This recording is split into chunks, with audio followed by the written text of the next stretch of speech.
সুপ্রিয় দর্শক, আসসালামু আলাইকুম। আপনাদেরকে নেক কাম 365 চ্যানেলে স্বাগতম জানাই। নামাজের বিষয়, যতক্ষণ পর্যন্ত আমরা নামাজের ফরজ, ওয়াজিবাত, সুনান, মুস্তাহাব্বাত না জানব, ততক্ষণ পর্যন্ত নামাজের মধ্যে টেস্ট আসবে না। নামাজের মধ্যে যেটা আনন্দ আসতে হয় সেটা আসবে না, আর নামাজ সহিশুদ্ধও হবে না। তো নামাজ সহিশুদ্ধ করার জন্য আমাদের জানতে হবে নামাজ শুদ্ধ হওয়ার জন্য কি কি বস্তু আমাদের প্রয়োজন, নামাজের ফরজ কি কি, ওয়াজিবাত কি কি। তো আজ আমরা জানবো ইনশাআল্লাহ নামাজের ফরজগুলি, যে নামাজের ফরজ কতটা। তো শুধুবৃন্দ, নামাজের ফরজ হলো 13টা। 1 নম্বর, শরীর পাক। শরীর পাক করব নাজাসাতে গালিজা, নাজাসাতে খফিফা এবং নাজাসাতে হুকমিয়া থেকে।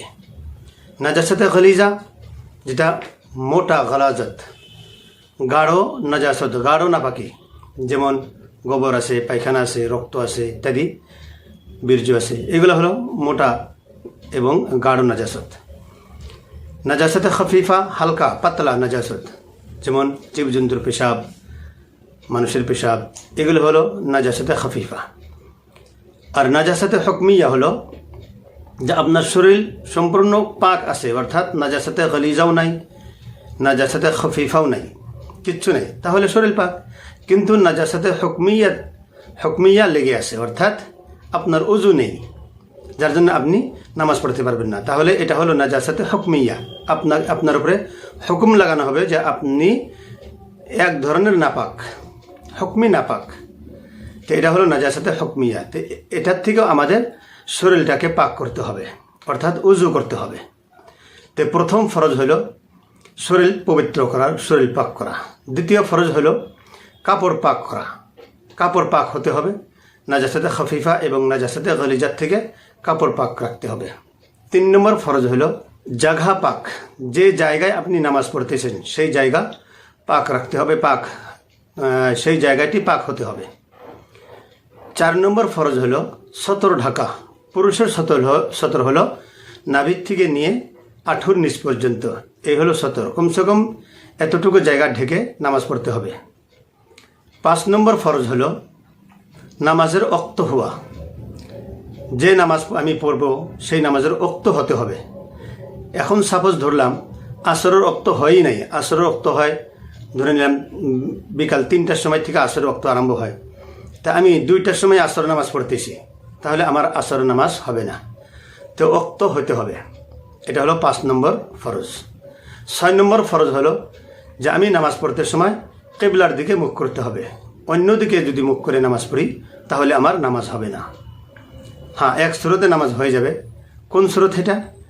সেটা হলো যে আপনি এমন জায়গায় চলে গিয়েছেন যে জায়গায় কোনো জনবসতি নেই, সেইখানে নামাজের ওক্ত হয়ে গেছে, এখন তো আপনার নামাজ পড়তেই হবে।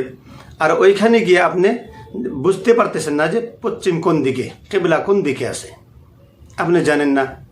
আর কেউ এরকমও নয় যে কারো কাছে আপনি জিজ্ঞাসা করবেন।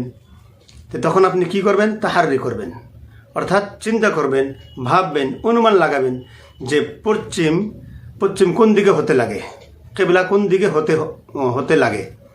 এই চিন্তা করে, ভেবে চিন্তা করে, তাহাররি করে অনুমান করবেন। যেদিকে আপনার মন বেশি যাবে যে এই দিকেই হতে লাগে, তাহলে সেই দিকে মুখ করে আপনি নামাজ পড়বেন, নামাজ হয়ে যাবে। যদিও নামাজ পড়ার পর আপনি কোনো সূত্রে জানতে পারলেন যে যেদিকে মুখ করে আপনি নামাজ পড়ছেন সেদিকে পশ্চিম নয়, তবুও আপনার নামাজ হয়ে যাবে, কারণ আপনি তাহাররি করে নামাজ পড়েছেন, অনুমান করেছেন, চিন্তা করেছেন। হ্যাঁ, যদি আপনি চিন্তা না করে নামাজ পড়েন যে হবে একদিকে পড়লেই হলো, জানি না যেহেতু, তারপরে যদি আপনি জানতে পারেন তাহলে আপনার নামাজ হবে না, কারণ তাহাররি করতে হবে, অনুমান করতে হবে, চিন্তা করতে হবে।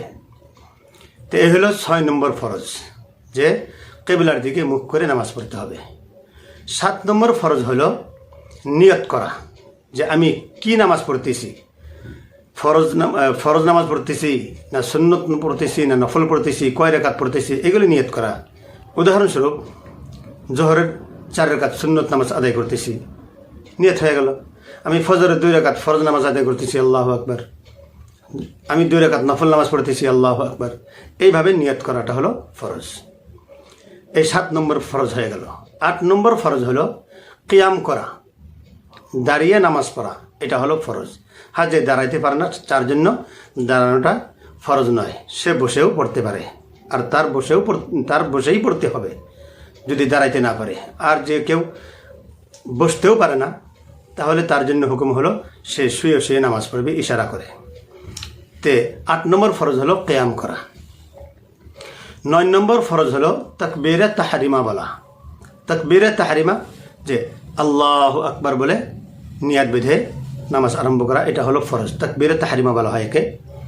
10 নম্বর ফরজ হলো কিরাত করা, অর্থাৎ ফরজ নামাজের প্রথম 2 রাকাত এবং বাকি সমস্ত নামাজে, অর্থাৎ সুন্নত হোক, নফল হোক, বিতির হোক, সমস্ত নামাজের প্রত্যেক রাকাতে সূরা ফাতিহার পর কোনো একটা সূরা পড়া, কোনো একটা সূরা নাইবা বড় এক আয়াত, কোরআন শরীফ থেকে বড় এক আয়াত নাইবা কমসে কম ছোট 3 আয়াত পড়া, এই কিরাত করাটা হলো ফরজ।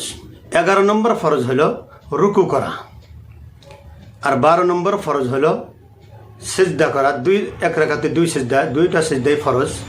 আর 13 নম্বর ফরজ হলো কায়দা আখিরা করা, অর্থাৎ শেষ বৈঠক করা। কতটুকু সময় বসে থাকা? যতটুকু সময়ের মধ্যে আপনি তাশাহুদ পড়ে শেষ করতে পারবেন, এই অতটুকু সময় বৈঠক করাটা হলো ফরজ। এই 13টি ফরজ হলো নামাজের মধ্যে। প্রিয় সুধীবৃন্দ, এরপর ভিডিওতে আমি ইনশাল্লাহ বলবো যে কিয়াম থেকে শুরু করে সালাম ফেরানো পর্যন্ত আমাদের কত জায়গায় কি কি আমরা ভুল করে থাকি, সেগুলি শুদ্ধ করার উপায় কি, আর পুরুষ এবং মহিলার নামাজের মধ্যে কি কি পার্থক্য আছে, সেইগুলির বিষয়ে আমি প্র্যাকটিক্যালি ইনশাল্লাহ এর নেক্সটে ভিডিও বানাবো। কাল পরশুর মধ্যে ইনশাল্লাহ পেয়ে যাবেন। তো যার জন্য আপনাদের কাছে এটি আবদার, যদি আপনারা ইউটিউবে এই ভিডিওটা দেখতেছেন তাহলে সাবস্ক্রাইব করবেন এবং নোটিফিকেশনটি অন করে দিবেন। আমার চ্যানেলের নাম নেক কাম 365। আর যদি ফেসবুকে দেখতেছেন তাহলে ফলো করবেন, লাইক কমেন্ট শেয়ার করে অন্যদেরকে পৌঁছে দেবেন, যাতে অন্যরাও এর থেকে ফায়দা গ্রহণ করতে পারে, তাদেরও উপকার হয়। আল্লাহ হাফিজ।